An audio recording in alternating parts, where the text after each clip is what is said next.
الرحمن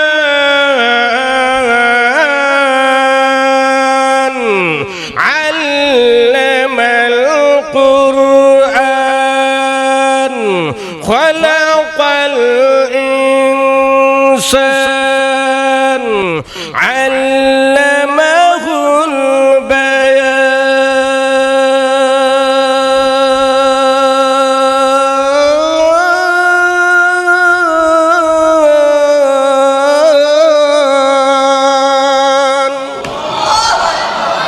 الرحمن আন আল্লামাল কুরআন আন খলাকাল ইনসান আন আল্লামাহুল বায়ান আন আছে না নাই জোরে বলেন আছে না নাই ওয়াশ-শামসি ওয়া দুহাহা ওয়াল কমারি ইযা তালাহা ওয়ান নাহারি ইযা জাল্লাহা হা হা আছে না নাই জোরে বলেন আল কারিআতু মাল কারিআ ওয়া মা আদরাকা মাল কারিআ আছে না নাই ওয়াদ-দুহা ওয়াল লাইলি ইযা সাজা মা ودعك ربك وما قلى খারা জবর এক আলিফ টান আছে না নাই কুল আউযু বিরাব্বিন নাস মালিকিন নাস ইলাহিন নাস আছে না নাই এইভাবে যখন আল্লাহর পয়গম্বর ছন্দ মিলাইয়া মিলাইয়া আল্লাহর কোরআন তেলাওয়াত করে আবু জাহেলকে অন্য নেতারা পাঠাইল যাও মুহাম্মদকে মেরে ফেলো আল্লাহর নবীর দুশমন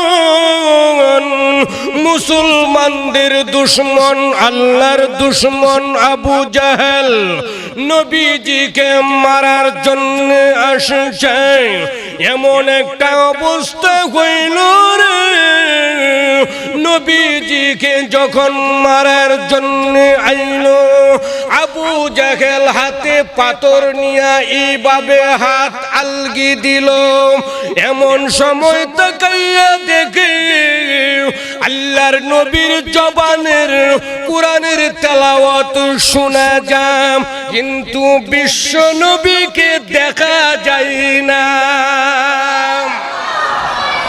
এই কোরআনী মজমা কোরআনের পক্ষ যারা আমরা নিব কোরআনের পক্ষে যারা থাকব তাদের জিম্মাদার স্বয়ং জুড়ে বলেন কে আরো জুড়ে বলেন কে আল্লাহ কারণ কোরআন এমন একটা জিনিস এমন একটা সম্পদ যেটা হলো স্বয়ং আল্লাহর কালাম আল্লাহর কথা কোরআনের পক্ষে আপনি আমি যদি থাকি দুনিয়াতেও আপনার সম্মান বাড়বে কিয়ামতেও আল্লাহ তাআলা এই কোরআনের পক্ষে থাকার কারণে আল্লাহর তৈরি জান্নাতে আপনাকে আমাকে পৌঁছায় দিবে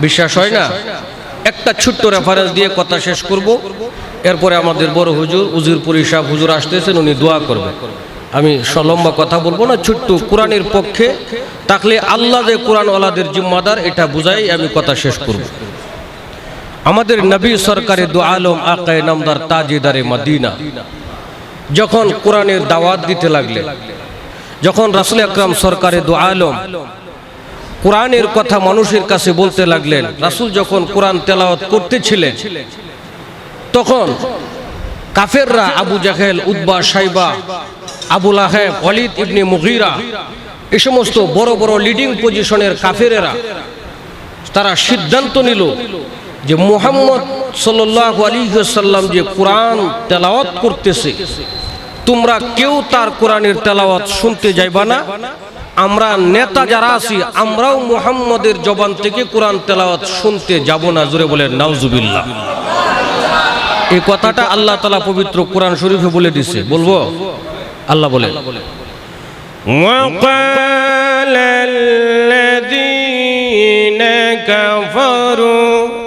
لا تسمعوا لهذا القرآن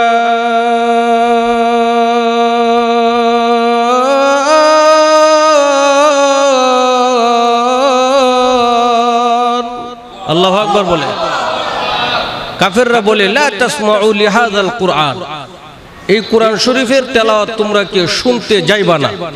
কিন্তু আল্লাহ কোরআনও কত আকর্ষণ রাখছেন দেখে। রাতের বেলা আবু জাহেল আইসে শুনতো, উতবা আইসে শুনতো, ওয়ালিদ ইবনে মুগীরা আইসে কোরআন শরীফ শুনতো।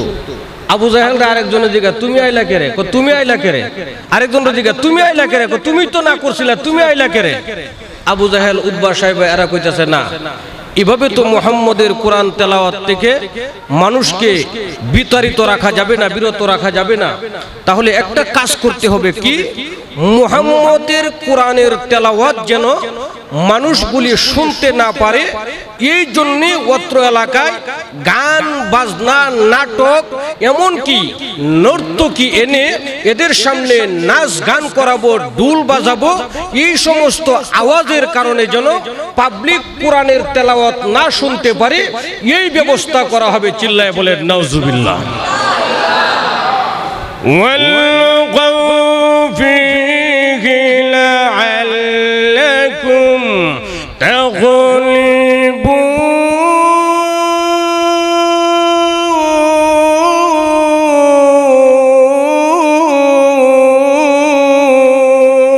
আল্লাহু আকবার কোন। হট্টগোল করব, নাচানাচি করব, গান বাজনা করব। আচ্ছা আপনারা বলে গান বাজনায় অ্যাকশন না কোরআনে অ্যাকশন? সবাই বলে না গান বাজনায় অ্যাকশন না কোরআনে অ্যাকশন? কোরআনে হয় অ্যাকশন, গান বাজনা করে রিঅ্যাকশন। কথা বলেন ঠিক কি না? গান বাজনা মানুষের দিনের দিকে দাবিত করে না, কোরআনের তেলাওয়াতের মাধ্যমে মানুষের দিলকে আল্লাহর দ্বীনের প্রতি দাবিত করে। চিল্লায় বলেন কথা ঠিক কি না? বাস্তব একটা প্রমাণ আপনাদেরকে দিই। এক ব্যক্তি সুর চিনেন তো? সুর এক আল্লাহর ওলির পকেটে হাত ঢুকায় দিয়েছে চুরি করার জন্য। এখন আল্লাহর ওলি কয় কিরে তুমি আমার পকেটে হাত ঢুকায় দিলা যায়? হুজুর আমনের পকেটে আমার রিজিক। কার পকেটে? কার রিজিক? হুজুরের পকেটে সুরের রিজিক। হুজুর কই কস কিরে তুই? আল্লাহ কইছে মানুষের রিজিক আসমানো, তুই কস আমার পকেট, ওইটা আবার কি কথা? কোরআন শরীফ আল্লাহ কি কয় শুনে, ওয়া ফিস সামাই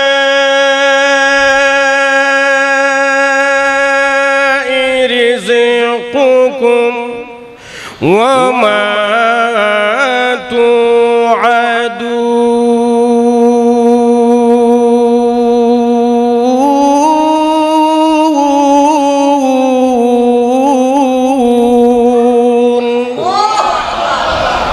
আল্লাহর ওলি কোরআনের তেলাওয়াত করে। আল্লাহর ওলি ডাক দিয়ে বলে রিজিক হলো আসমানে, পকেটে কেন হাত দিলি? চোর হুজুরের কাছ থেকে ছুটে যা, বাড়িতে যখন কৃষি ক্ষেতে কাজ করতে যা, তার দিলে ওই কথার উদয় হয়ে যা।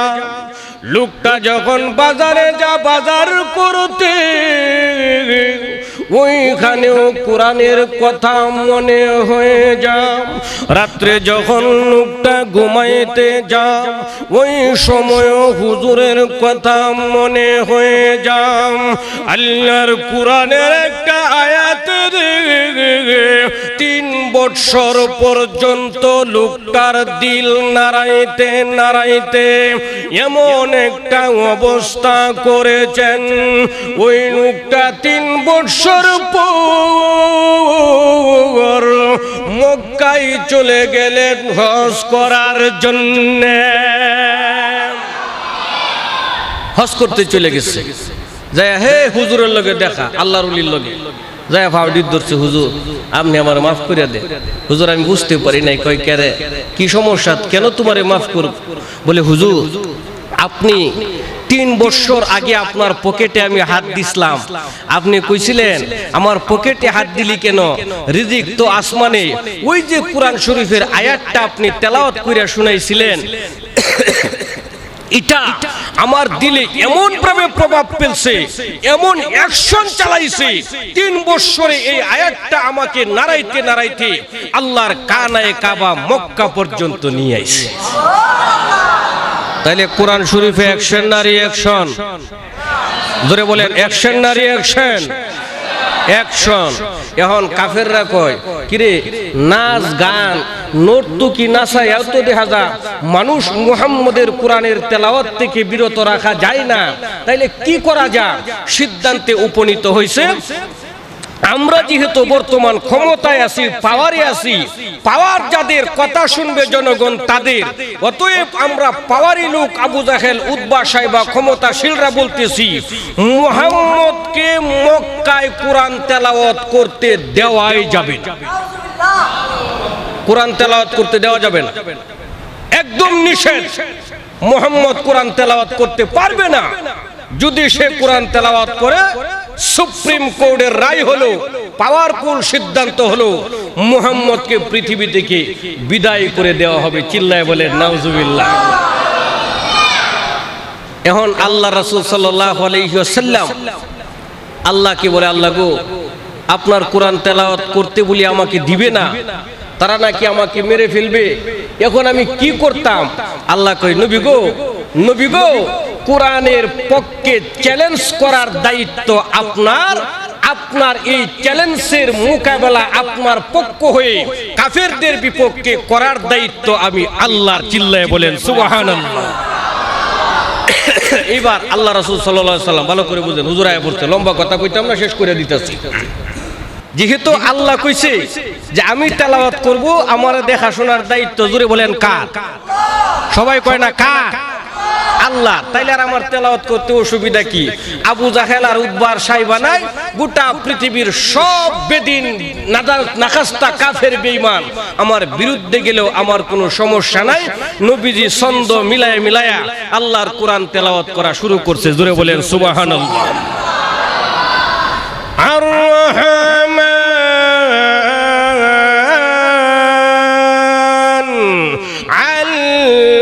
আল্লামাল কুরআন খালাকাল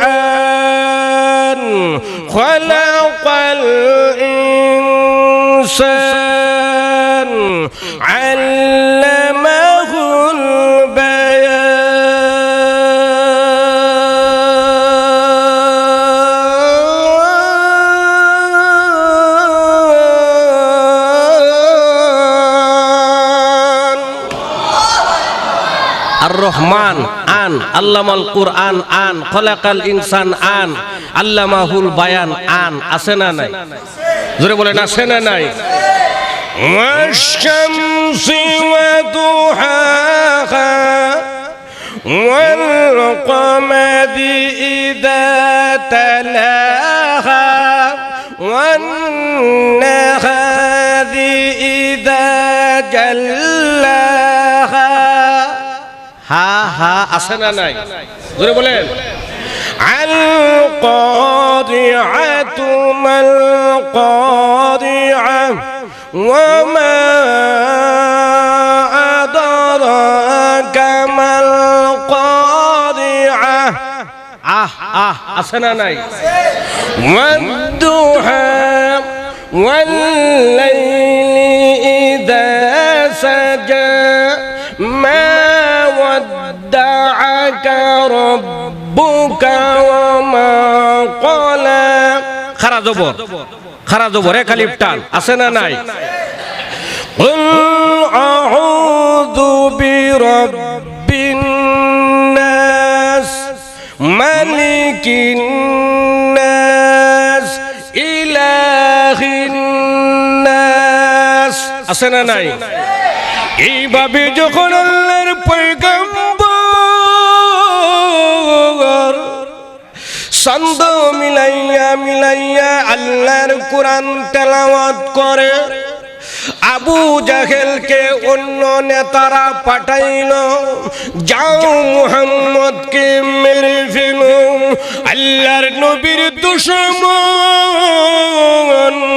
মুসলমানদের দুশমন, আল্লাহর দুশমন আবু জাহেল নবীজিকে মারার জন্য আসছে। এমন একটা অবস্থা হইল রে, নবীজিকে যখন মারার জন্য আইল, আবু জাহেল হাতে পাথর নিয়া এইভাবে হাত আলগি দিল। এমন সময় তাকাইয়া দেখে আল্লাহর নবীর জবানের কোরআনের তেলাওয়াত শোনা যায়, কিন্তু বিশ্ব নবীকে দেখা যায় না। আবু জাহেল পাথর এইভাবে উঠাইছে হাতের মধ্যে, নবীজির দিকে নিক্ষেপ করব। এখন যেই নিক্ষেপ করব, এখন আর নবীজিরে দেখে না।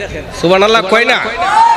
আল্লাহ রাসূলরা দেখা যায় না, নবীজি আড়াল হয়ে গেছে, কিন্তু নবীজি তেলাওয়াত করতেছে, তেলাওয়াতের শব্দ কানে আসতেছে। এখন এমন অবস্থা হইছে যে নবীজির দিকে যে পাথর সে নিক্ষেপ করবে আন্দাগুন্দা অন্ধকারে, এটারও পাও নাই, কারণ তার হাত দেখে না। সুবহানাল্লাহ কয় না? হাত বাঁকা হয় না, বাঁকা হয় না। এখন এমন অবস্থা, যদি পাথরটা সারে তাইলে তার নিজের মাথাটি পড়বো। সুবহানাল্লাহ কইতেন না? বুঝেন বুঝেন বুঝেন, বালা কইরা বুঝেন।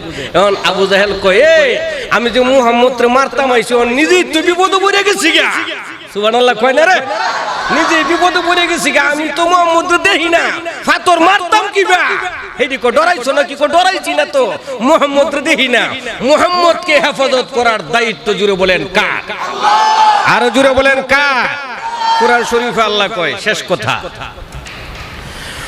وَإِذَا قَرَأْتَ الْقُرْآنَ جَعَلْنَا بَيْنَكَ وَبَيْنَ الَّذِينَ لَمْ يُؤْمِنُونَ بِالْآخِرَةِ حِجَابًا مَسْتُورًا। চিল্লায়া বলেন আল্লাহু আকবার। আল্লাহ কই, নবী গো, আমনেরে কই হারা দুনিয়াতে সরাই দিব, আমি কি কই শুনে, আপনি যখন কোরআন পড়বেন তখন আপনার মাঝখানে আমি একটা গোপন পর্দা দিয়া দেব। ওই পর্দা দেওয়ার কারণে কাফের বেঈমানরা আপনাকে আর দেখবে না, আপনি পর্দার আড়াল থেকে আমার কালামের তেলাওয়াত করে যাইতে থাকবেন।